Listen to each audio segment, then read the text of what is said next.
syarrul lakum wallahu ya'lamu wa antum la ta'lamun. Allahu akbar. Boleh jadi apa yang kalian benci, sesuatu yang kalian benci, ia menjadi baik bagi Anda. Bisa jadi sesuatu yang kalian cintai itu bisa menjadi buruk buat kalian. Kenapa? Karena Allah tahu, kalian nggak tahu. Subhanallah ya. Apa yang kita benci bisa jadi itu apa? Baik buat kita. Tapi apa yang kita nilai itu baik bisa jadi itu buruk buat kita. Kenapa? Karena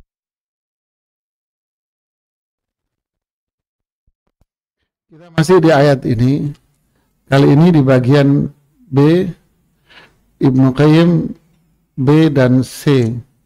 Ya, Ibnu Qayyim berusaha untuk mengambil hikmah-hikmah di balik ayat ini. Ya, di halaman 244 sampai selesai di bab ini. Di bab 24. Fadhal dibaca. Bismillahirrahmanirrahim. Qala al-musannifu rahimahullah ta'ala, menyerahkan semua urusan kepada Allah.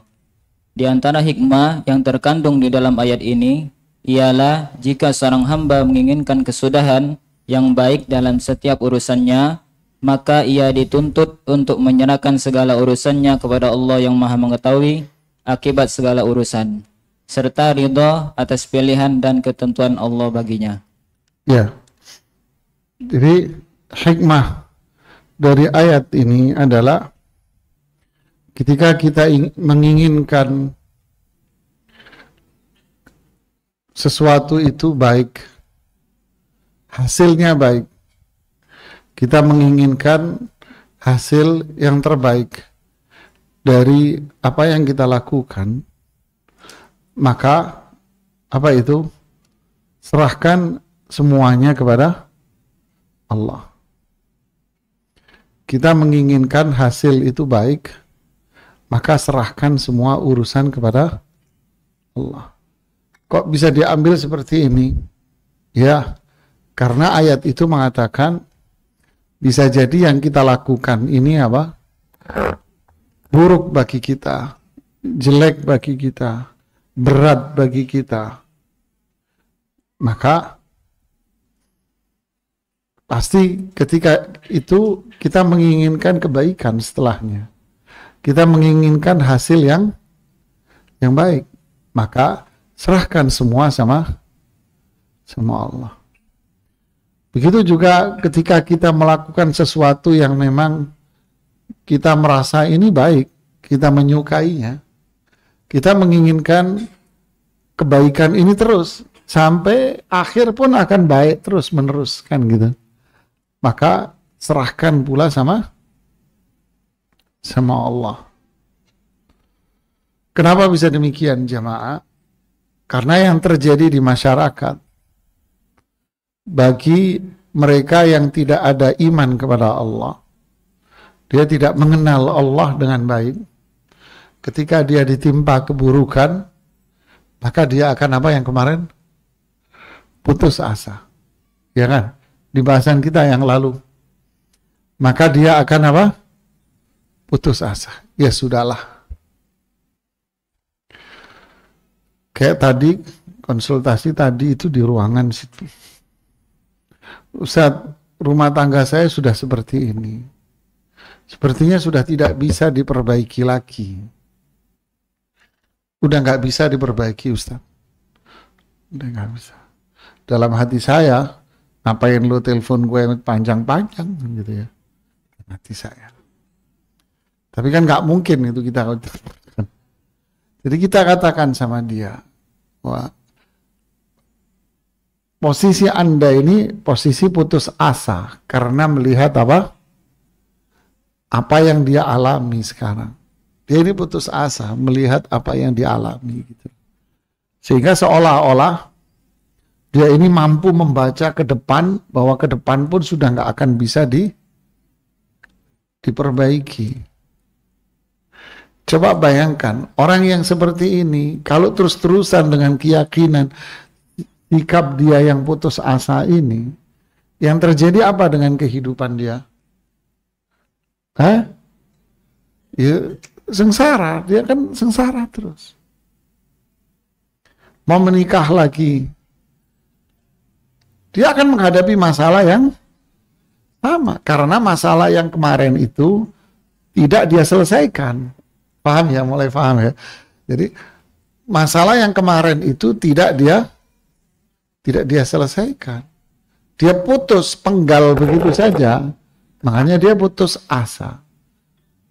Nah, begitulah jamaah. Orang seperti ini akan mengalami penderitaan karena dia tidak percaya sama Allah. Seolah-olah dunia ini ibarat dia berada dalam tempurungnya katak, katanya gitu. Nah, mereka yang berada dalam nikmat merasa apa? Kemarin aman. Merasa aman dari azab Allah. Dia merasa bahwa dunia yang dia miliki ini adalah kebaikan Allah kepada saya. Ini Allah baik sama saya. Berarti kan saya orang baik gitu loh.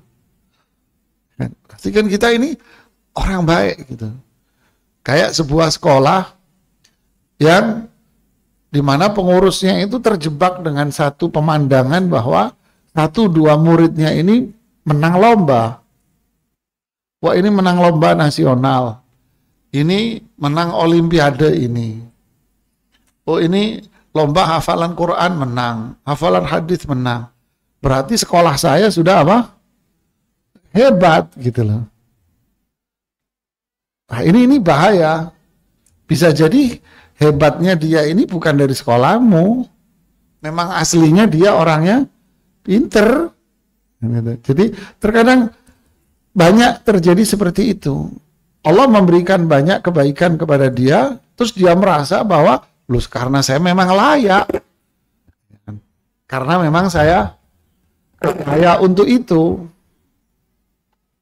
Akhirnya merasa aman dari azab. Nah, inilah 2 penyakit yang berlawanan dengan prinsip iman. Yaitu apa? Putus asa dan apa? Merasa aman. Apa? Putus asa dan merasa aman dari azab Allah. Ini sangat berbahaya. Makanya di sini Ibnu Qayyim mengatakan, orang yang mengenal Allah pasti dia pertama, setiap orang pasti akan berharap kehidupan dia ini baik. Besok dia pengen baik, tahun depan dia pengen baik, seterusnya dia pengen baik. Setiap orang. Tapi orang yang beriman akan menyerahkan itu semua kepada Allah. Itulah hikmahnya. Apa dasarnya diambil hikmah ini? Wallahu ya'lamu wa antum la ta'lamu. Allah yang tahu, kamu tidak tahu. Anda lemah, manusia lemah, miskin, tak berdaya. Allah Maha tahu. Dan kasih sayang Allah itu luas. Kasih sayang Allah itu luas. Kebaikan Allah itu luas. Nikmat Allah itu besar, luas, tak terhingga. Jadi berharaplah kebaikan nikmat kepada zat yang sempurna kasih sayang, rahmat, dan kebaikannya. Hikmahnya. Sehingga kita tidak pernah putus asa dari kebaikan itu. Karena yang dilihat orang ini di saat musibah, apa? Lu kok nggak paham? Apa yang dilihat di saat orang yang ditimpa musibah ketika punya harapan yang tadi? Apa? Kebaikan. Di saat dia ditimpa musibah buruk, yang dilihat di depan matanya apa? Kebaikan. Dia hanya melihat yang baik.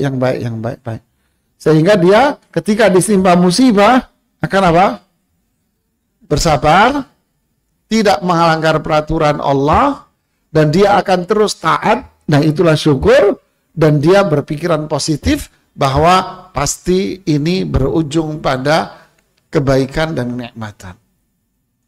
Jadi hidupnya akan indah terus. Faham? Oke.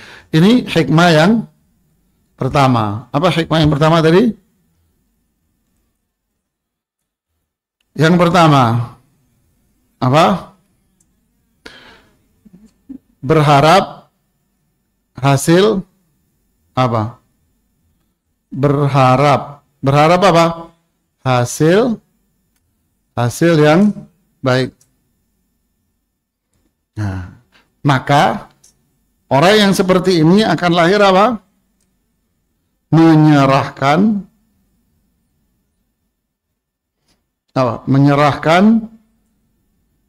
semua kepada Allah. Kan? Semua kepada Allah. Berarti pandangan dia ke depan, pandangan apa? Baik. Jadi yang seperti ini akhirnya hasilnya tidak putus, dia tidak putus asa,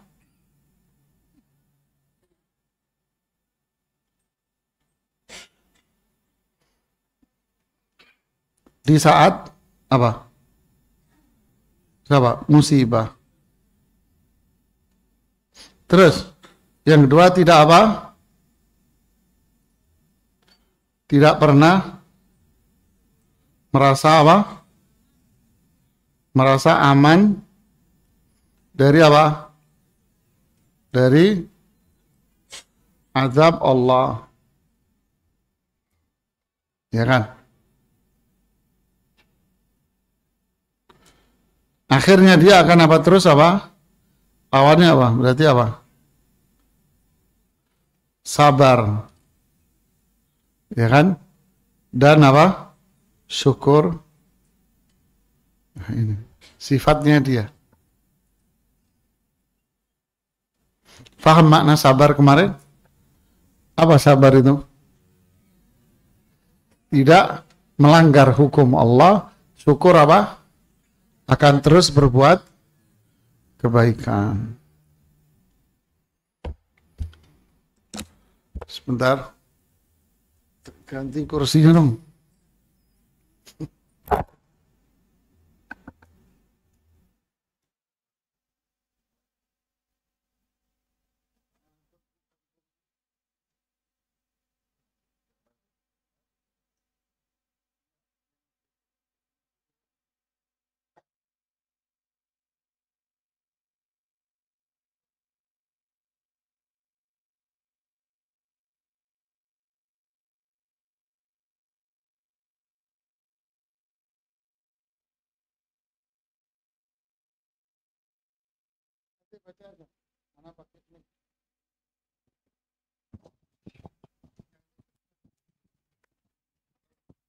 Hikmah lainnya yang dikandung ayat ini ialah seorang hamba tidak berhak mengajukan usul kepada Rabb-Nya, tidak berhak mendikte Rabb-Nya agar memenuhi pilihannya, dan tidak berhak memohon agar diberikan sesuatu yang dia sendiri tidak mengetahui bagaimana kesudahannya. Sebab boleh jadi sesuatu yang dimintanya justru membahayakan dan membinasakannya, karena ia tidak mengetahui akibat atau dampak negatifnya.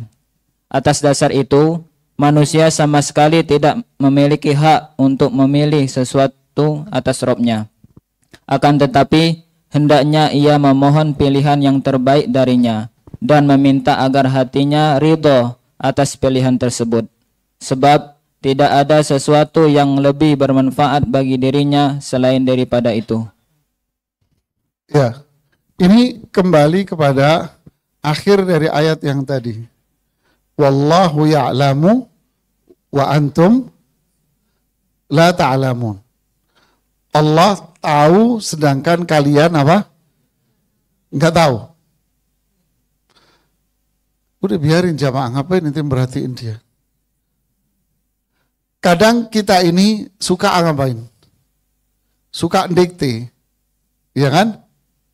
Coba mak-mak ini kalau nyuruh anaknya apa? Gimana Bu? Kamu nanti beli nasi uduk, nanti nasi uduknya sampai bungkusannya diatur. Bungkusnya pakai ini loh ya. Nanti ininya kamu pisah. Yang ini ditaruh di sini. Nanti ini begini. Nanti ininya begini. Ininya begini. Ini begini. Kan gitu kan Bu ya? Bener kan? Allah. Didikte sedetail kan gitu kan? Oke, bukan mak-mak deh, bapak deh. Ente pak dah. Kita ini terkadang terjebak dengan dikte mendikte. Ya. Kita aja kalau didikte begitu pegel. Kesel kalau semua harus didikte. Kamu besok ke kantor? Iya. Terus mau bawa apa? Nanti ini apaan? Ya udah nggak usah nanya, tinggal bawain makanan selesai kan gitu ya. Semua dari A sampai Z mau didikte semua. Terkadang style ini terbawa ketika kita ini mau berdoa sama Allah. Ya kan?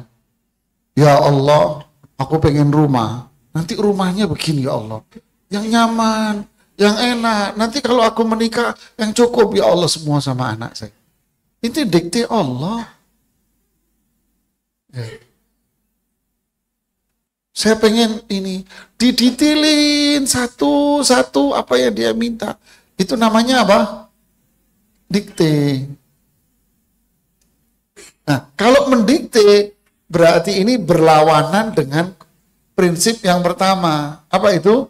Menyerahkan semua urusan kita kepada, berarti Anda nggak nyerahin dong urusanmu sama Allah. Serahkan semua urusan Anda sama Allah, nanti Allah yang akan memberikan kebaikan. Pasti, karena Allah tidak akan menyia-nyiakan orang yang berbuat baik. Karena apa? Karena rahmat Allah itu luas. Kasih sayang Allah itu luas. Kebaikan Allah itu luas. Pasti dikasih. Jadi nggak usah dikte Allah Anda. Jadi kalau mau doa, Rabbana atina fid dunya hasanah. Kebaikan di dunia. Apa itu? Ya Allah tahu apa yang baik buat Anda. Saya nggak tahu. Jangan mengukur apa yang baik buat kita dengan melihat orang lain. Oh si Fulan, udah sekolahnya on. Ya ini lagi lebih pinter dari saya. Akhirnya dia seolah-olah mengukur dirinya, saya harus kayak dia atau saya harus lebih baik dari diri dia. Jangan mau kalah kamu sama dia. Kan motivasi orang tua, lihat tuh si Fulan, baru kerja udah kayak begitu. Kamu harus lebih dari dia. Dikte orang. Ya. Jadi apa? Kalau urusan sama Allah, berbuatlah yang terbaik kepada Allah, nanti Allah akan memberi. Sehingga konsep yang lalu apa? Jangan kita memikirkan hasil, tapi yang kita pikirkan adalah apa kebaikan yang sudah kita perbuat. Kok bisa gitu? Karena orang yang baik pasti akan menuai kebaikan. Ya, nggak mungkin anjing punya anak kucing. Nggak bisa. Ya, anjing pasti punya anak anjing. Gak akan punya anak harimau juga dia. Ya, orang baik pasti dibalas dengan, makanya Allah bilang, فَمَنْ يَعْمَلْ مِثْقَالَ ذَرَّةٍ خَيْرًا. Ya kalau itu baik, Allah balas baik. Kalau itu buruk, Allah akan balas buruk. Jadi kalau doa, kata Syekh Bakar Abu Zaid, berdoalah dengan doa yang singkat, padat, simple. Doa-doa yang diajarkan Rasulullah SAW semuanya simple, padat maknanya. Allahumma inni as'aluka ilman wa rizqan, lihat, rizqan tayyiba. Kan nggak ada rumah, daraan, ini kan enggak kan? Cukup apa? Rizqan, amalan mutakab. Sudah. Allahumma inni as'alukal afwa wal, simple doa-doanya Rasul SAW. Allahumma aslih li dini alladhi huwa ismatu amri. Ya Allah, perbaiki agamaku karena ini pijakan saya. Wa aslih li dunyai allati fiha ma'ashi. Duniaku perbaiki karena disitulah aku hidup, ya Allah. Lihat kalimatnya. Perbaiki duniaku karena di situ aku hidup. Perbaiki akhiratku karena di situ aku pulang. Simpel kalimat, gak didikte panjang lebar. Jadi makna yang kedua, hikmah yang kedua, Allah tahu, kita tidak tahu. Jadi hikmahnya apa? Jangan meminta dengan permintaan yang detail. Cukup mintalah, berharaplah dengan harapan yang singkat tapi padat. Wallahu a'lam. Kita tulis tuh biar nyambung.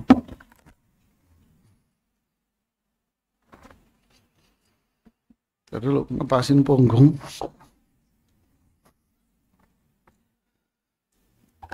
Kata Pak Wingki udah tua Ustaz. Iya udah tua.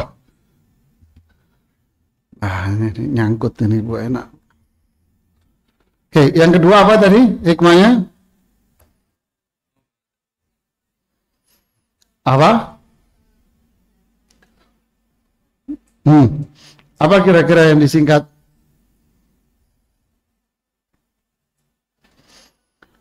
Berharap apa? Berharap kebaikan. Apa itu? Berharap kebaikan dengan tidak apa? Kata Ibnu Qayyim, tidak apa? Tidak mendikte, ya kan? Dengan tidak mendikte. Artinya mintalah dengan doa yang apa? Doa dan harapan singkat apa? Padat. Nah, singkat padat. Makanya doa-doa Rasul SAW, ya kan? Doa-doa Rasulullah Sallallahu Alaihi Wasallam itu pasti apa? Pasti singkat dan padat.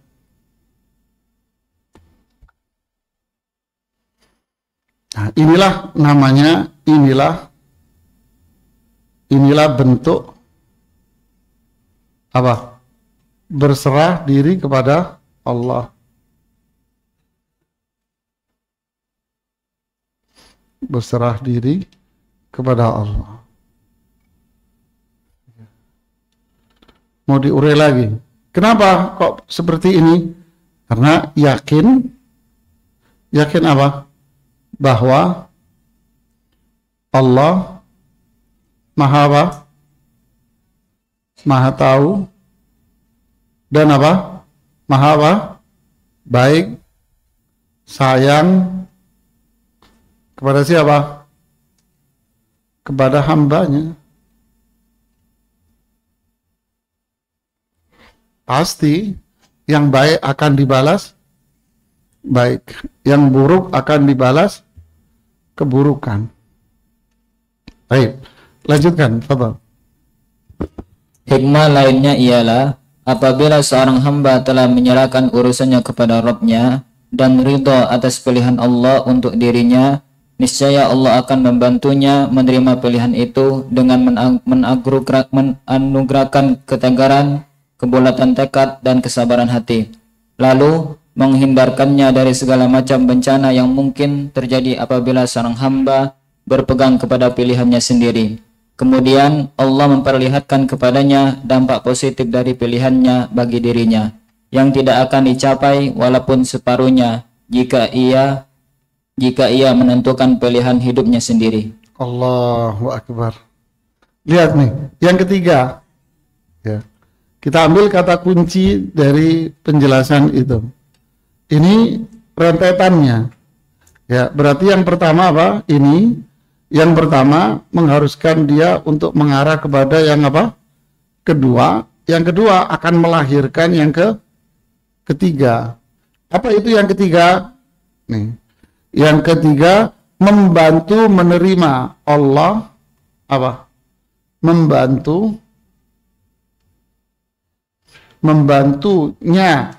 menerima apa?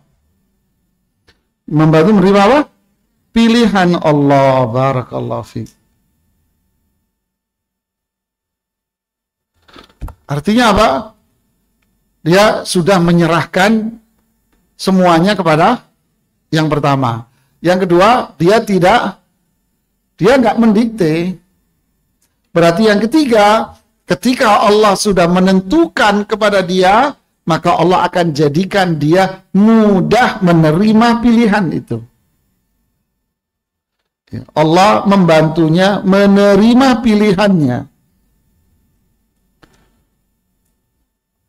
Dengan cara apa? Dengan cara satu, diberikan apa? Keteguhan. Dengan cara diberi keteguhan. Ya kan? Terus kebulatan tekad. Diberi apa? Keberanian, kebulatan tekad, keberanian. Keberanian untuk apa? Untuk berbuat. Paham nggak apa bedanya yang pertama sama ini? Teguh. Oh, ini pilihan Allah. Ya sudah, saya akan lakukan. Ketika dia melakukan, dia berani untuk melakukan itu. Paham?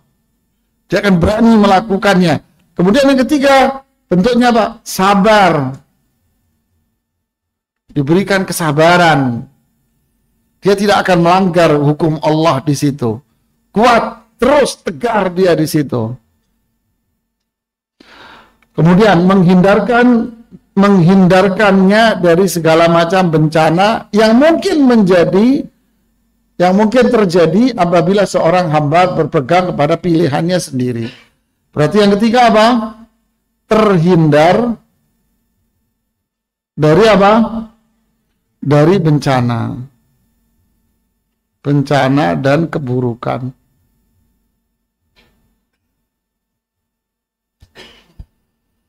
Nah, ini hasilnya. Allah bantu dia untuk menerima. Caranya dikasih keteguhan, kuat untuk punya niatan kuat untuk melakukan. Ketika melakukannya, berani dia. Terus sabar, dia akan konsisten di sana. Yang ketiga, terhindar dari bencana, keburukan yang bisa apa? Keburukannya apa? Yang bisa apa itu? Menghalanginya, ya kan? Menghalangi jalannya.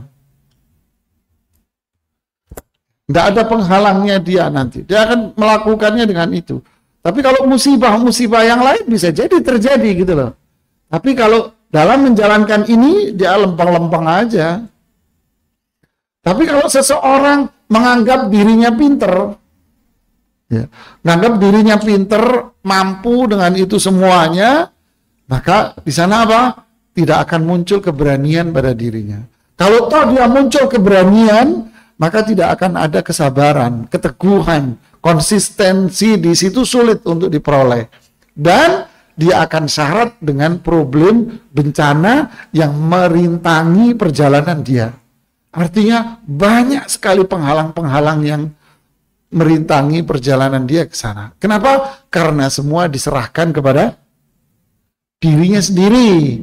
Karena semua diserahkan kepada menganggap dirinya hebat. Paham nggak ini alur-alur ini? Jadi yang pertama tadi apa? Berharap hasil hanya kepada Allah. Kemudian yang kedua apa? Tidak mendikte Allah. Karena dia menyerahkan semuanya. Maka hasilnya apa? Allah membantunya untuk menerimanya. Sehingga urusannya jadi apa? Gampang. Wa may yattaqillaha yaj'al lahu makhraja. Allah kasih solusi.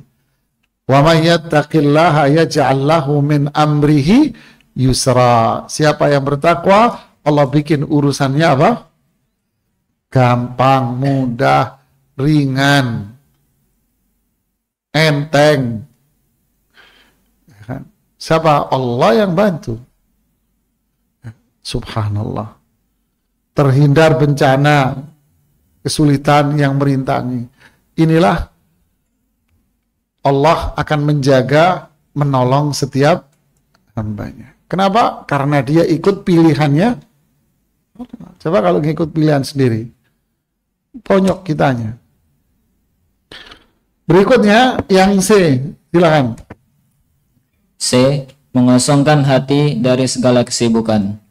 Di antara hikmah yang terkandung di dalam surat Al-Baqarah ayat 216 ini adalah sikap pasrah kepada Allah dapat menenangkan keletihan pikiran seseorang ketika dihadapkan pada beberapa pilihan. Di samping itu, sikap tersebut juga dapat menjauhkan hatinya dari spekulasi terhadap resiko yang akan diterima, yang tentunya membuat psikologinya naik turun, tidak stabil. Padahal ia tetap tidak dapat keluar dari garis takdirnya. Paham? Paham nggak? Di sini Ibnu Qayyim bicara psikologis seseorang. Ketika poin yang pertama tadi, ketika menyerahkan semua urusannya kepada, bicara psikologis, tapi di situ akhirnya jadi sebuah manfaat tersendiri. Ketika dia menyerahkan semua urusannya, bagaimana dengan pola berpikir dia, bagaimana psikologis dia, kejiwaan dia, ketika dia menyerahkan semua urusannya pada Allah. Artinya ketika pikiran dia fokus pada satu titik, hati dia terfokus pada satu titik saja, ini saja. Apa hasilnya? Coba baca lagi.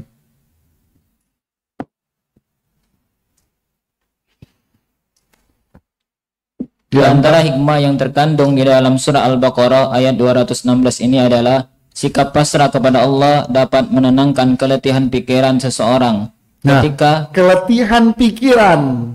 Kenapa? Karena pikirannya apa? Fokus. Saya contoh sederhana deh. Orang desa kalau makan, yang penting ada apa? Fokusnya dia. Segone ono, Mas. Iya kan? Ada nasi, Mas. Jadi fokus dia di mana? Nasi. Lauk dia mikir? Enggak. Cuman tempe 1, tempe 2, oke. Yang penting nasinya Gunung Putri. Saya sampai pernah melihat satu tukang, bukan melihat ya, memang cerita. Saya nanya, Bang, ini kalau makan gimana? Ya cuman disediain rice cooker sama beras, Pak, sama bos katanya. Oh ya, lauknya, ya kalau ada lauk uang sih belilah Pak seadanya, lauk nggak penting. Itu kata-katanya, lihat nih, adalah yang kalau ada duit belilah lauk seadanya, nggak, yang penting. Loh, kalau nggak ada duit, Mas, kalau nggak ada duit terkadang air kita tuang di situ. Saya nggak bisa ngomong, Mas, yang penting nggak kering, Pak. Ya Allah, saya kalau ketemu bosnya tak keplak nih bosnya. Allah. Saya pernah lagi melihat waktu umrah, kayaknya orang Mesir beliau, mesen makan nasi doang, nasi putih, nasi doang ya. Mungkin itu porsi 3 orang apa 4 orang, saya nggak tahu tuh. Banyak banget porsinya. Pakai lauk? Enggak. Mungkin beliau nggak punya uang untuk beli lauk. Dia cuma beli susu kecil, kan murah susu di sana kan. Beli susu yang kecil segini. Susu yang kecil dituang sama dia di nasinya, dimakan sama nasi. Saya ngelihatnya geli-geli begini. Aduh, nasi sama susu, gimana cerita? Tapi makannya lahap sekali. Ya kan? Lahap sekali jamaah. Nah, itulah intinya apa? Dia fokus pada satu titik. Ini contoh aja.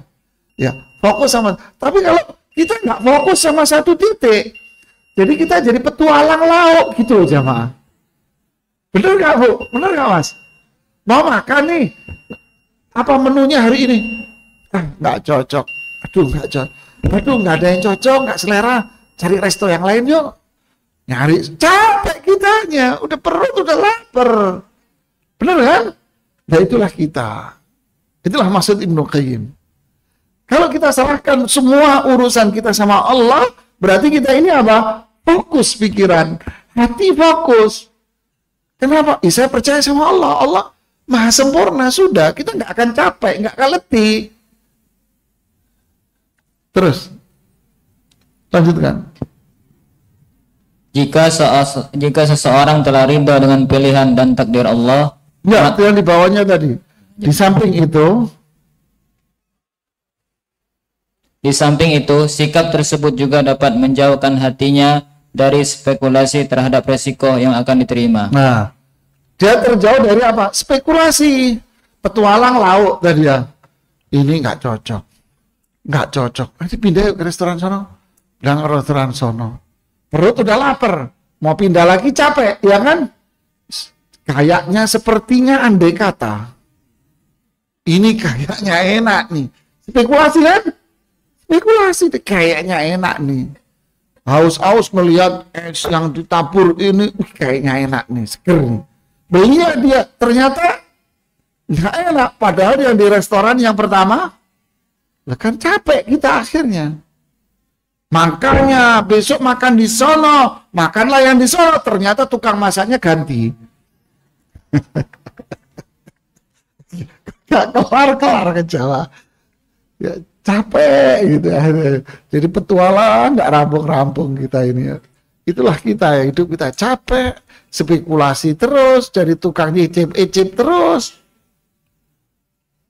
Kita dengarkan adzan dulu.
Berarti hikmah yang keempat apa?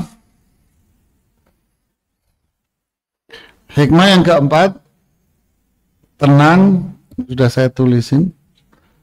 Hasil dari semua tadi itu, Allah membantu menerima pilihan Allah. Maka lahirlah yang keempat, apa itu?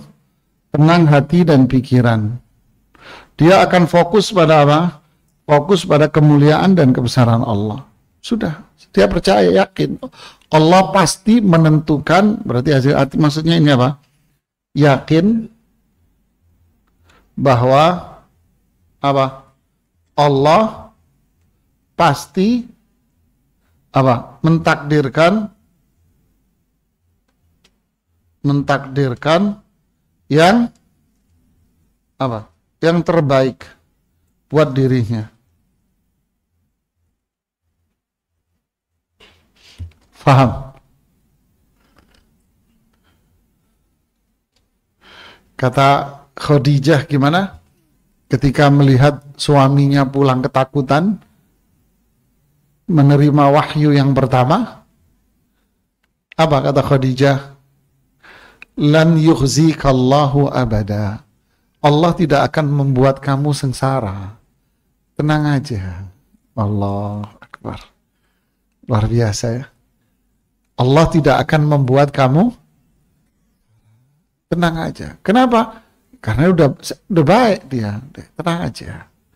Begitu juga ucapan Abu Bakar ketika Rasulullah SAW berdoa semalam suntuk di malam perang Badar. Ya kan? Apa kata Abu Bakar? Allah tidak akan menyia-nyiakanmu ya Rasulullah. Begitulah jemaah. Inilah orang-orang yang beriman. Ya. Makanya hadisnya itu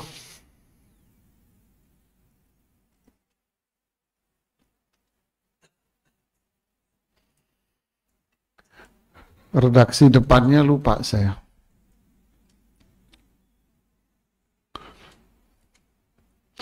Depannya itu maknanya, jika kalian berdoa kepada Allah, yakinlah wa antum muqinuna bil ijabah. Yakinlah bahwa Allah akan mengabulkan doa kamu. Wala taqul Allahumma ighfirli in syi'ta. Jangan berdoa dengan begini ya. Ya Allah, ampunilah dosa saya jika engkau berkehendak. Ya Allah, ampunilah dosa saya, insya Allah. Insya Allah Allah mengampuni dosa kita. Insya Allah Allah merahmati kita. Kan sering kan gitu kan? Jangan. Berarti kita nggak percaya sama Allah. Jangan ngomong pakai insya Allah. Kalau apa? Kalau berdoa. Ya. Jadi kita masih, pikiran kita masih apa? Masih berpetualang. Bingung nanti kitanya. Udah fokus aja, yakin sudah. Walaupun sekarang terasa apa? Pahit, berat, sulit. Tapi saya yakin kok hasil itu pasti baik. Ya serahkan sama Allah.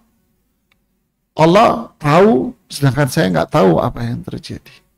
Jadi terus berdoa, terus berharap sama Allah. Fokus harapan itu hanya kepada Allah. Tenang hati kita aja. Bagaimana nanti di kemudian, bagaimana nasib anak saya, bagaimana nanti nasib saya, nasib suami saya, nasib istri. Ya capek dong. Ya kan? Capek dong. Sudahlah, berharap aja sama, serahkan semua sama Allah, jangan didikte. Maka di situ tenang hati kita. Adem, ayem, tentrem, loh jinawi kata orang Jawa. Lanjutkan. Jika seseorang telah ridha dengan pilihan dan takdir Allah, maka ketika takdir tersebut menimpanya, ia berada dalam keadaan terpuji, penuh rasa syukur dan mendapatkan kasih sayang Allah. Namun, jika ia tidak ridha dengan pilihan dan takdir Allah, maka ketika takdir tersebut menimpanya, ia berada dalam keadaan tercela dan tidak mendapatkan kasih sayang Allah. Sebab takdir yang diterimanya itu disertai dengan pilihan dirinya sendiri. Berarti hasil yang keempat apa? Ah, ini bisa kita buat hikmah yang lain. Maaf, ini menjadi hikmah yang lain. Yang ke berapa? 5. Gitu kan. Yang kelima sekarang. Ketika hatinya tenang, pikirannya tenang, fokus pada kemuliaan dan kebesaran, oke, maka tibalah takdir itu pada dirinya. Tibalah takdir Allah. Apa? Datang takdir. Datang takdir atau ketentuan. Ketentuan Allah. Apa yang terjadi ketika takdir itu datang? Tentuan Allah itu datang. Ia berada dalam keadaan apa?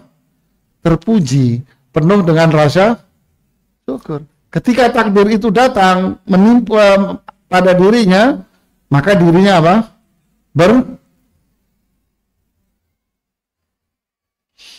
Bersyukur. Dia udah bersyukur. Syukur apa maksudnya kemarin? Taat. Ya kan? Taat, dia akan terus taat. Loh, kalau takdirnya buruk, dia akan terus apa? Dia akan terus taat. Dia nggak mengeluh, nggak ini, dia akan taat terus. Maka hasilnya jadi apa dia?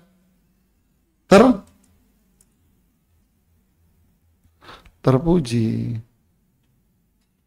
Kok bisa ya? Karena dia yang pertama tadi apa? Sudah menyerahkan semua kepada, dia udah berharap sama Allah, diserahkan sama Allah. Dia fokus hanya sama itu, Allah sudah bantu, dia fokus sama itu, ternyata datang takdir yang ditentukan, ya dia syukur sudah. Kalau tidak sesuai dengan harapan dia, nggak sesuai dengan harapan dia gimana? Ya karena memang dia sudah serahkan sama Allah, ngapain saya harus bicara harapan lagi, kan gitu loh. Kan sudah diserahkan sama Allah. Umpama nggak cocok dengan ekspektasi dia ya akan bersyukur karena sudah diserahkan sama Allah.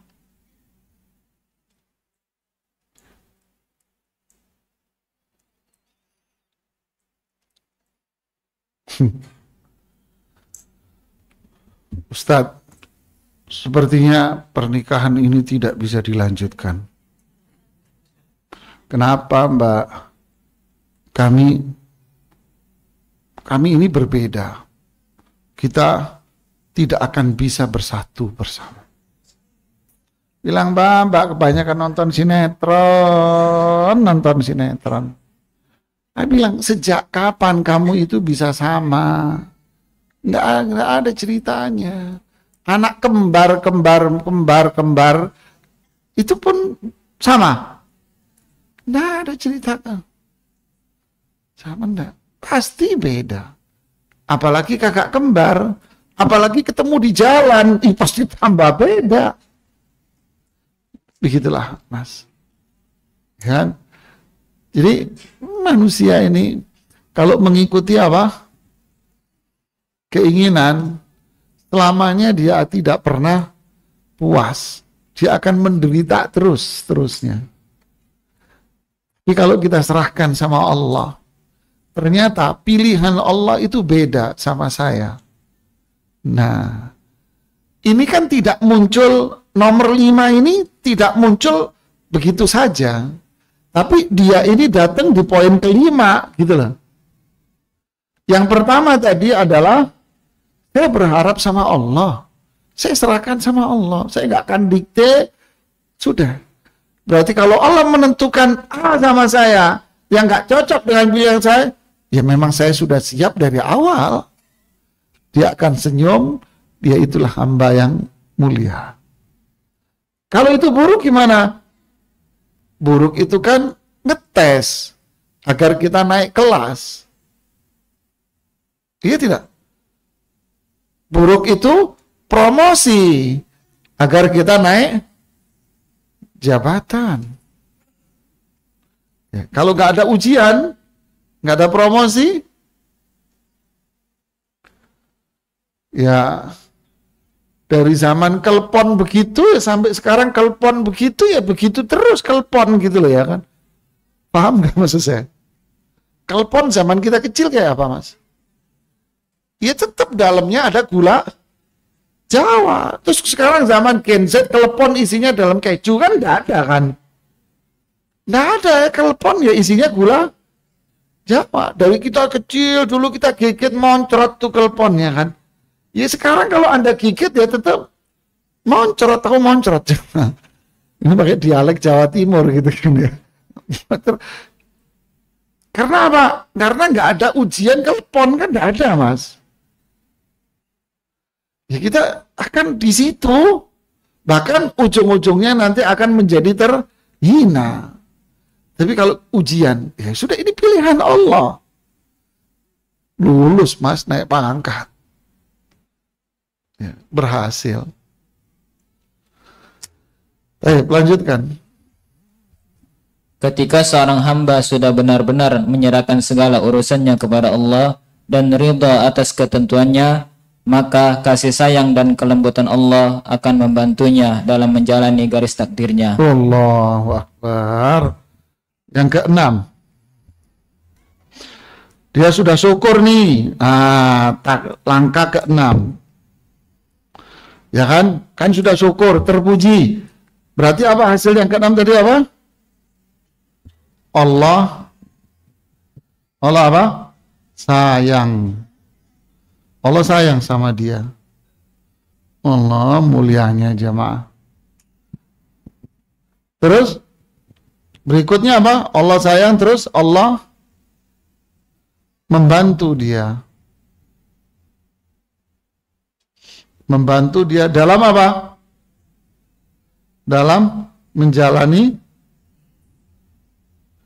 lihat tuh kalimatnya, menjalani takdir. Bukan kalimatnya menjalani keinginannya, menjalani pilihannya, enggak. Tapi menjalani apa? Berarti menjalani pilihan siapa? Allah. Allah yang bantu untuk menjalani takdir, menjalani pilihan Allah. Jadi Allah yang bantu, berarti indah tidak? Ya indah, baik mas, mulia. Ya Allah yang bantu. Wah berat itu Ustaz. Ya berat lah kalau Anda pengen langsung lompat ke 6. Ya kan?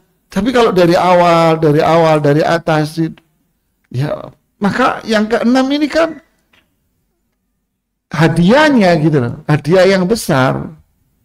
Terus dengan demikian ia berada di antara kasih sayang dan kelembutan Allah. Kasih sayang Allah inilah yang akan melindungi dirinya dari segala hal yang ditakutkan dan dikhawatirkan.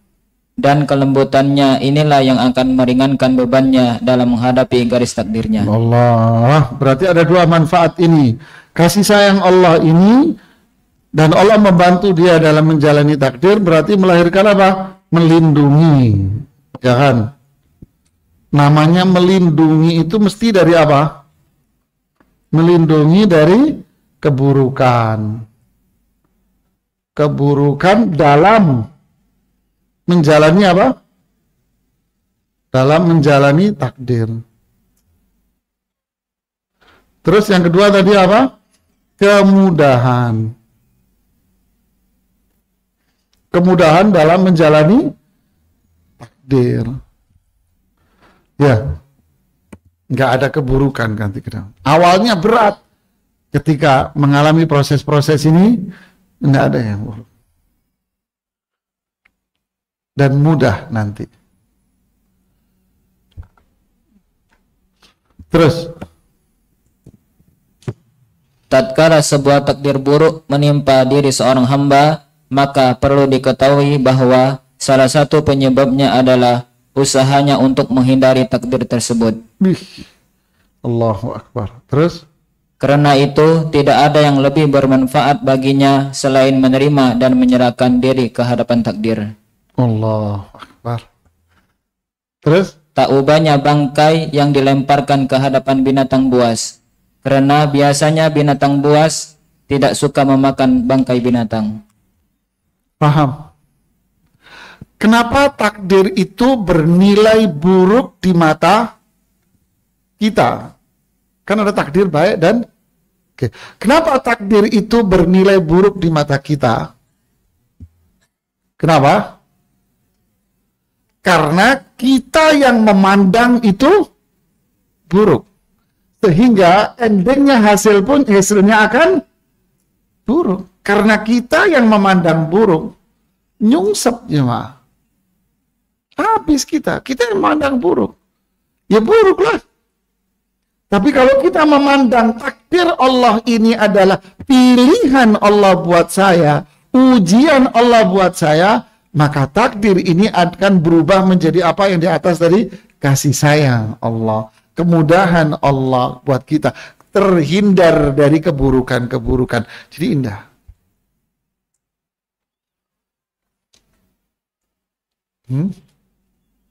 Begitulah. Paham nggak logikanya? Ini seperti hadis qudsi, ana inda dhanni abdi bi wa ana ma'ahu in dzakarani, dan seterusnya. Saya akan berjalan sesuai prasangka hambaku. Kalau Anda memandang buruk, ya buruk kamu. Kalau kita memandang baik, maka itu akan jadi apa? Baik. Subhanallah. Falyadhunnu bi khairan. Hendaknya mereka berprasangka baik sama aku. Ya. Innallaha la yughayyiru ma biqaumin hatta yughayyiru ma. Allah tidak akan merubah keputusannya, ketentuannya, ketetapan. Tidak. Anda yang merubah sendiri. Anda punya pikiran buruk, ya yang jalan akhirnya buruklah. Kayak kita dulu naik sepeda, pertama kali belajar sepeda, naik nih, apa pikiran kita? Jatuh nih. Baru goes pertama, jatuh. Musim sepatu roda dulu. Iya, ingat dari musim sepatu roda dulu. Nah, ingat dulu, dibeliin sepatu roda sama abah saya, rahimah. Maka kakak saya yang satunya lagi, yang di atas saya persis, laki, dibeliin berdua. Kakak saya dablek, make lari, pinter dia. Mbak jatuh, gini loh caranya, berani, ayo naik. Lalu saya naik, coba make, ya kepleset nih, ya jatuh nih, baru berdiri, blok, kena jatuh sini, robek ke tangan saya. Habis itu geletak tuh sepatu roda, gak pernah saya pakai. Akhirnya jadi orang putus asa. Kan gitu, mindset.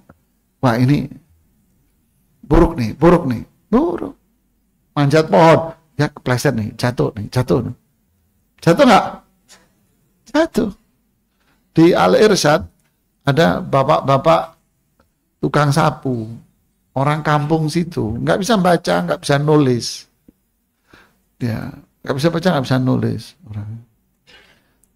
Ya, tukang bersih sapu dari zaman dulu masih ada beliau. Suatu hari pagi-pagi saya di kantor, masuk kantor jam 7 kan, masuk kantornya.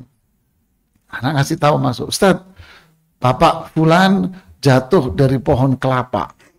Habis deh nih orang. Pohon kelapa di desa, Pak. Tinggi kan? Tinggi. Allah, jatuh, kebayang itu ngalak-ngalain kelapanya, bunyinya tuh. Ada bilang gimana bunyinya itu orang. Samperin, gimana kondisinya? Samperin. Besoknya 2 hari berikutnya ketemu nyapu lagi. Loh Pak, katanya jatuh. Iya jatuh, bahasa Jawa dia. Jatuh Pak, sakit. Mboten nopo-nopo, pegel niki mawon. Enggak apa-apa, cuman pegel sedikit Pak Ustadz di sini. Sudah enggak apa-apa. Saya nggak bisa ngomong Pak, bengong. Bapak dikit jatuh. Kenapa? Apa? Biasa, tidak ada masalah. Kita, ya Allah, hamil, bed rest. Nah, itu ada Pak Dokter. Bed rest, nggak boleh tidur, nggak boleh tidur, nggak boleh gerak, nggak boleh ini, nggak boleh, harus tidur terus. Akhirnya waktu kelahiran setengah mati. Orang dulu lahirannya ada yang di kamar, ada yang di dapur, ada yang ya kan, betul kan? Nah, ini sekedar contoh-contoh saja bahwa ketika kita menyerahkan semua urusan kita sama Allah, sebagai kesimpulan, ini ada berapa hikmah ini? 1, 2, 3, 4, 5, 6. Hikmah dari Al-Baqarah 261. Berharap hasil yang baik hanya kepada kurang. Hanya kepada Allah. Ya. Artinya menyerahkan semua kepada siapa? Menyerahkan semua kepada Allah. Berarti apa? Berharap kebaikan dengan tidak mendikte. Serahkan pada Allah dengan bahasa yang singkat, padat. Terus hasilnya Allah membantu menerima pilihan Allah. Artinya tenang hati dan pikiran karena dia fokus pada kemuliaan, rahmat, kasih sayang Allah. Sehingga ketika datang takdir ketentuan Allah, dia akan bersyukur. Disitulah dia akan menjadi terpuji. Paham? Hasilnya pula Allah sayang sama dia. Allah membantu dia dalam menjalani takdir dan pilihan Allah itu. Melindungi dari keburukan dalam menjalani takdir. Kemudahan dalam menjalani takdir. Inilah hamba yang mulia. Inilah bahagia jemaah. Ya. Wallahu ta'ala alam. Semoga Allah memudahkan kita untuk menjalani semua ini dengan baik. Silakan kalau ada yang mau bertanya.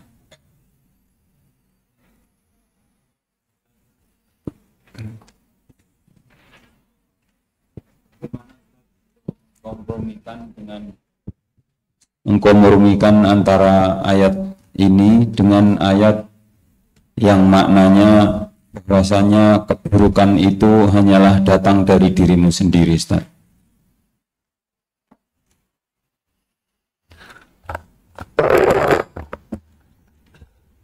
Saya juga bingung jemaah. Mengkompromikan semua ini dengan ayat yang menyatakan bahwa keburukan dari dirimu, dari hasil perbuatan dirimu sendiri. Maksudnya mengkompromikan yang mana? Gini, jamaah. Semua yang Allah takdirkan buat kita, itu baik apa buruk? Baik. Oke, ini satu. Berarti buruk itu menurut siapa? Menurut kita, Mas. Oke kan? Jadi apapun yang Allah tentukan, berarti itu sebetulnya baik. Ketika kita menilai bahwa ini buruk, berarti kita telah melakukan apa? Satu, prasangka buruk sama Allah. Iya kan? Kita nilai, oh kok gini, kok buruk, kok gini. Berarti kita prasangka buruk sama Allah. Berarti kita apa? Yang kedua, putus asa dari kebaikan Allah. Kok jadi begini? Ya, kan saya prasangka buruk. Bisa jadi akan berakhir pada putus asa. Prasangka buruk ini pelanggaran besar. Maka yang terjadi rentetan berikutnya apa? Ya buruk jemaah. Buruk terus. Makanya kewajiban yang paling utama bagi kita ini apa? Mengenal Allah. Kenali Allah. Itulah namanya iman. Iman sama Allah. Kenali Allah dengan baik. Apapun yang Allah tentukan sama kita itu pasti baik mas. Serahkan semua sama Allah, hati kita tenang, damai, kita mulia, disayang sama Allah. Berarti, ya apa, kalau namanya orang disayang gimana sih? Kalau orang disayang gimana? Ya apa yang mau dikasih. Ya. Coba lihat para sahabat Rasulullah Sallallahu Alaihi Wasallam, sahabat radhiyallahu taala anhum ajma'in. Coba dalam pertempuran mereka melawan pasukan musuh, kalahkah mereka? Enggak. Di zaman Rasul SAW enggak kalah. Perang Uhud, ya memang mereka terpojok, tapi mereka kan tidak berhasil membunuh sahabat dalam jumlah besar dan tidak bisa membunuh Rasulullah SAW. Tapi Rasulullah dan para sahabat berhasil membunuh mereka dalam jumlah besar dan berhasil membunuh tokoh-tokoh mereka, hampir semua dibunuh. Ya. Terus pertempuran yang lain. Pertempuran yang dahsyat tahun 8 Mu'tah. Bayangin 3.000 melawan 200.000 loh. Itu mau hitung matematika, pakai matematika apa Anda? Mau strategi apa yang dipikirin? Ya. Di zaman Abu Bakar As-Siddiq berhasil mengalahkan orang pasukan murtad, nabi-nabi palsu. Kemudian kerajaan Persia habis, Romawi dibikin lemah. Yang pada akhirnya ketika Umar menjabat, Palestina diserahkan kepada Umar bin Khattab. Romawi tekuk lutut sama mereka. Sampai Afrika. Punya apa mereka? Iman. Semua yang dinilai sulit ketika dijalani, Allah berikan kemudahan buat mereka. Begitulah kehidupan kita ini. Seperti yang dicontohkan Ibnu Qayyim di pertemuan yang lalu apa? Dibekam, disayat-sayat, itu sakit kan? Sakit, disayat-sayat itu sakit. Tapi kalau kita mikir itu sakit, kita nggak berobat. Tapi kalau mikir bahwa disayat-sayat ini adalah kenikmatan. Kenapa? Ini bekam berobat. Ya kan? Nah kalau ibu-ibu cuman mikir melahirkan itu sakit, nggak ada orang punya anak nanti, Bu. Buktinya dia hamil, capek, hamalathu ummuhu wahnan ala wahnin, capek luar biasa. Lahirannya, taruhan nyawa, tapi setelah itu apa? Punya anak, seneng punya anak, kan gitu kan? Punya anak sih. Ya, begitulah kira-kira contoh-contoh kehidupan ini. Inna ma'al usri. Kapan semua yusra? Kalau kita berharap kebaikan kepada, kita serahkan semua sama Allah. Pasti hasilnya akan indah, jemaah. Ya, yang lain? Sebentar, ini tertulis dulu, Pak. Semoga Allah memberkahi dan meridai Imam Ibnu Qayyim, Ustadz, keluarga, dan para jamaah semua. Amin. Allahumma. Ustadz, bagaimana memahami bahwa kita berdoa dengan singkat, padat, dan di sisi lain kita juga butuh untuk berdoa curhat, minta pertolongan kepada Allah dari hal yang kecil hingga besar, seperti ketika sahabat ini dan sebagainya, dan sebagainya. Kan tidak perlu jamaah. Kalau kita berdoa dengan doa-doa yang diajarkan oleh Allah di Al-Quran, doa-doa yang diajarin Rasul SAW di Al-Quran cukup. Emang Rasul SAW para sahabat nggak punya hajat? Punya. Tapi doanya apa? Simple, padat. Nah itu Rasul SAW doa semalam suntuk. Emang detail doanya? Kan enggak. Doanya itu singkat, cuma diulang-ulang. Singkat tapi diulang-ulang. Kita juga gitu. Coba lihat penjelasan Ibnu Katsir tentang makna dari doa Rabbana atina fid dunya. Coba lihat penjelasannya di Al-Baqarah itu. Apa makna fid dunya hasanah?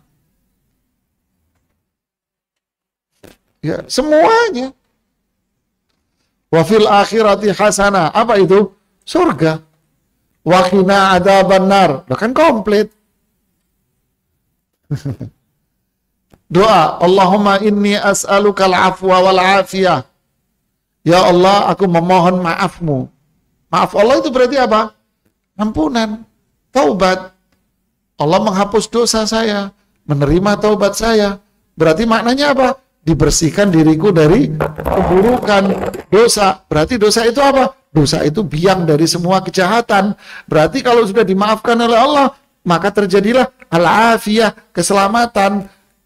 Selamat dari azab, selamat dari bencana, selamat dari azab kubur, selamat dari azab neraka. Berarti doa, Allahumma inni as'alukal afwa wal afiyah. Berarti apa? Bahagia dunia dan singkat kan doanya. Enggak, saya pengen keluarga anak saya. Ada di Al-Quran. Rabbana hablana min azwajina wa dzurriyyatina qurrata a'yun. Ya Allah, karuniakanlah untuk istri saya, yang berdoa istri, suami saya, anak-anak saya, qurrata a'yun. Apa qurrata a'yun itu? Semua yang dipandang itu indah. Saya memandang istri saya indah, mandang suami saya indah, melihat anak-anak saya indah. Maksudnya apa? Ganteng-ganteng, rajin ke salon, perawatan, begitu Bu? Ya, bukan. Indah dipandang itu apa maksudnya? Ketaatan, amal soleh, baik. Waj'alna lil muttaqina imama. Jadikan kami ini suri tauladan buat yang lain. Apanya? Kebaikannya. Berarti doa ini minta apa? Minta yang soleh, solihah, nyenengin dunia, di akhirat manfaat buat saya. Redaksinya pendek. Doa yang pagi hari, Allahumma inni as'aluka ilman nafi'a wa rizqan thayyiba wa amalan. Kata Syekh Abdul Razak ketika menjelaskan doa ini, beliau bilang apa? Ini maknanya kebaikan dunia akhirat. Allahumma inni as'alukal huda wat tuqa wal afafa wal. Ini 4 poin kebahagiaan dunia akhirat. Huda itu apa? Minta petunjuk. Tuqa, takwa. Afaf, kesucian diri dari maksiat. Ghina, cukup. Loh, ini kebahagiaan dunia akhirat ini. Bahasanya ringan. Jadi yang bikin redaksi siapa? Allah. Yang bikin redaksi Rasulullah SAW. Beliau lebih tahu mana yang baik. Utitu jawami al-kalim. Saya dikaruniai oleh Allah untuk menyampaikan sesuatu yang ringkas, padat, tapi maknanya luas, dalam. Jadi pilih aja itu daripada redaksi kita sendiri. Pakai doa-doa Al-Quran, doa-doa Rasulullah SAW. Itu yang lebih sempurna buat kita. Kalau doa kita akhirnya minta lontong-lontong, Anda sebutin di doa nanti jamaah. Berasa habis, ya Allah, ya Allah. Ya, kayak anak kecil. Tidak ya, ngapain sampai beras habis, harga mahal, politik carut-marut, Anda sebutin semua. Tak usah. Cukup doain, ya Allah karuniakan kepada kami pemimpin yang adil, pemimpin yang baik, jauhkan mereka dari pertemanan yang buruk. Sudah, kan cukup.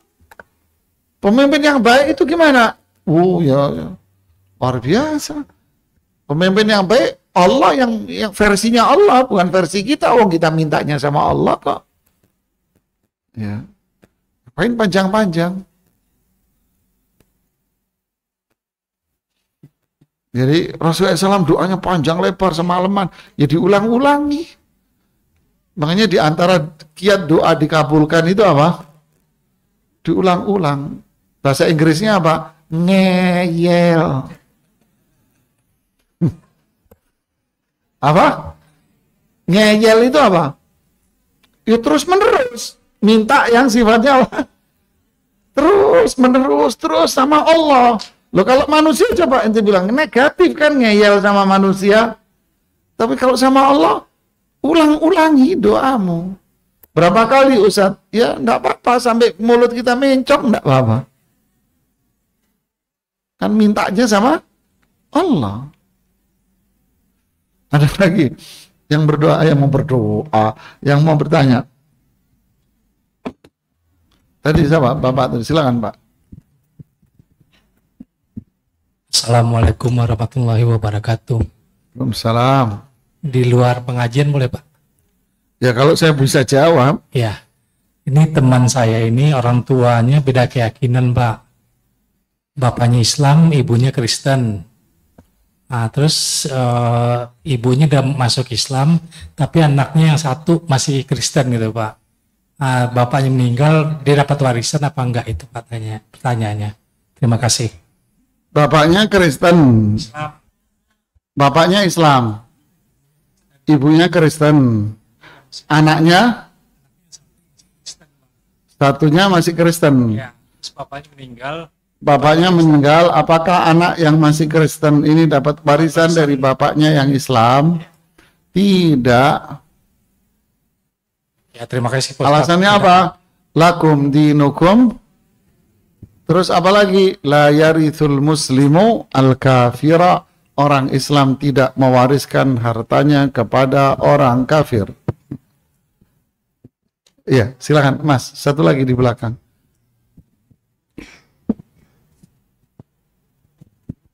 Assalamualaikum warahmatullahi wabarakatuh. Assalamualaikum warahmatullahi wabarakatuh.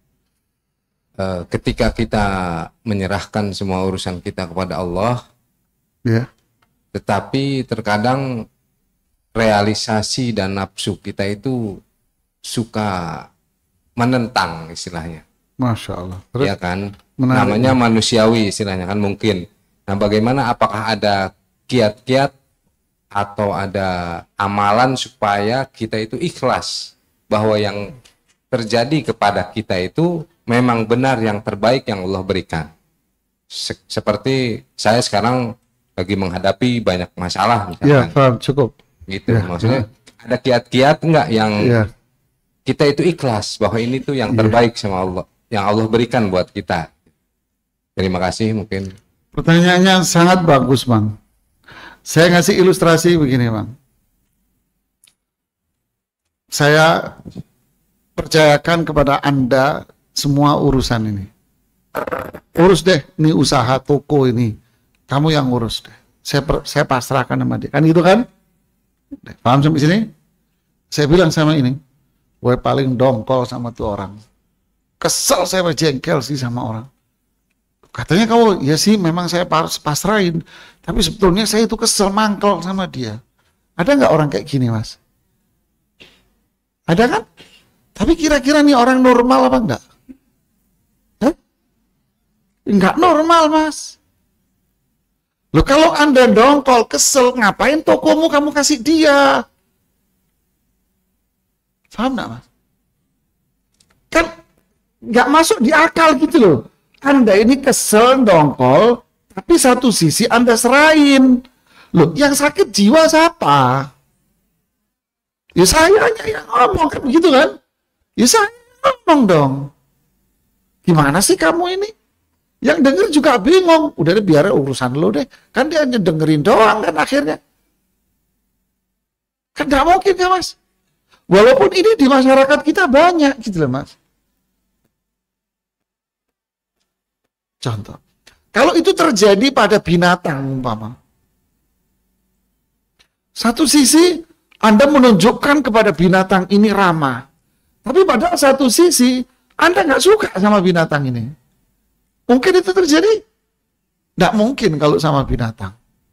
Kenapa? Pasti dicakar kamu, Mas. Karena binatang itu mampu melihat detak jantung Anda. Dia tahu, Mas. Kucing, Anda pura-pura baik sama Anda dongkol, jengkel sama dia, dia tahu. Dari mana? Jantungmu, Mas. Apalagi anjing.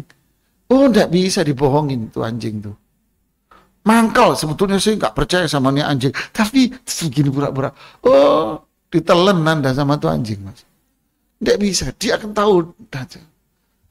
Nah, ini binatang, Mas. Kan enggak logis gitu loh. Terus gimana dong, Ustadz? Berarti yang error siapa? Saya. kita menyerahkan semua urusan sama Allah. Tapi satu sisi kita ini masih galau, gelisah, berarti bohong dong. Iya kan? Gombal ini namanya cintanya. Iya. Loh, kalau kita serahkan semua sama Allah, harusnya apa? Yang tadi, fokus. Buang semua keinginan-keinginan yang lain itu. Ya udah, namanya saya serahkan sama dia, serahkan semua sama dia.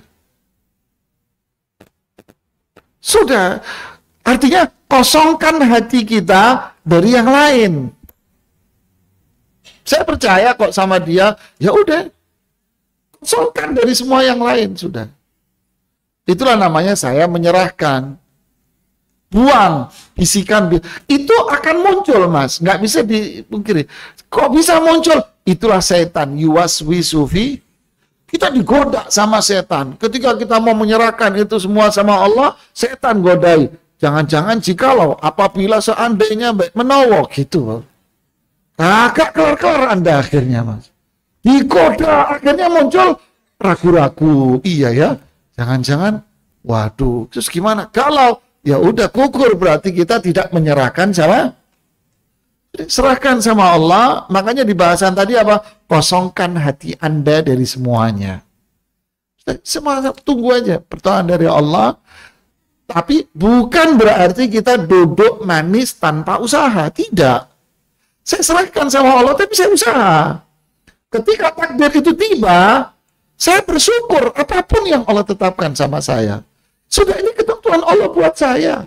Pilihan Allah. Wallahu ya'lam wa antum la ta'lamun. Allah Maha tahu, saya nggak tahu. Saya bersyukur apapun yang Allah tentukan sama saya. Orang lain memandang, gila loh, biarin. Ini Allah yang menentukan buat saya. Allah yang milih. Saya syukur ridho, di situ kita menjadi hamba yang terpuji, Mas. Hari esok akan menjadi lebih indah lagi buat kita semuanya. Ya.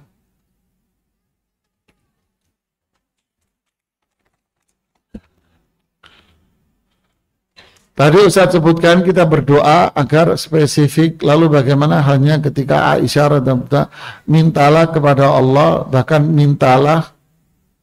meminta tali sendal sekalipun. Wallahu a'lam, apa maknanya? Ini perlu dicek kembali penjelasannya dari para ulama. Saya nggak berani spekulasi, akhirnya spekulasi saya menjelaskan apa maknanya, gitu kan?